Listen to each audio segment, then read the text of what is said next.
అండి అందరికీ welcome back to our channel. ఈరోజు మన ఛానల్లో వేడి వేడి మిరపకాయ బజ్జీలు ఎలా వేసుకోవాలో చూసేద్దాం. ఈ రెసిపీ అయితే మా మామయ్యదే అనమాట. ఎందుకంటే కొంచెం పల్లీల పొడి, కొంచెం జీలకర్ర, కొంచెం నానబెట్టిన చింతపండు, కొంచెం సాల్ట్ వేసి మంచిగా రోట్లోనే మిరపకాయ పొట్టులోకి ప్రిపేర్ చేసి ఇచ్చిందనమాట.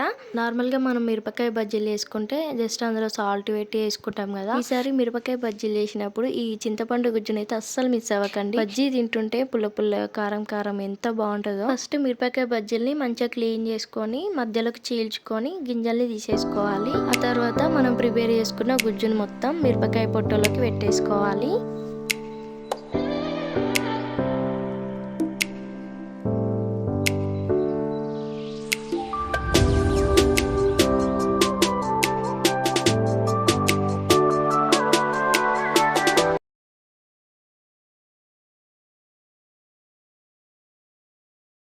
ఆ తర్వాత పిండిని ప్రిపేర్ చేసుకుందాం. ఒక కప్పు శనగపిండి ఉంటే ఒక పిడికెడంతా బియ్యం పిండి వేసుకోండి. ఒక స్పూన్ కారము, ఒక హాఫ్ స్పూన్ సాల్ట్, కొంచెం సోడా వేసుకొని ఫస్ట్ పిండిని మొత్తం కలుపుకోండి. ఆ తర్వాత కొంచెం కొంచెం వాటర్ వేసుకుంటూ పిండి మొత్తం ఉండలు లేకుండా కలుపుకోవాలి. అంటే దోశ పిండిలాగా ఇట్లా స్మూత్ ఉండాలన్నమాట.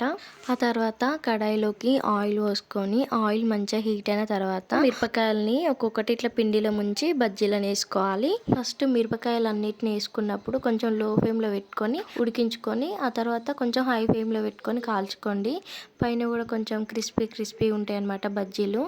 అసలు వర్షం పడుతుంటే చల్లటి వాతావరణంలో ఎంత బాగుంటాయి కదా మిర్చి బజ్జీలు తింటుంటే. వీడియో నచ్చితే తప్పకుండా సబ్స్క్రైబ్ చేసుకొని లైక్ చేయండి, షేర్ చేయండి, కామెంట్ చేయండి.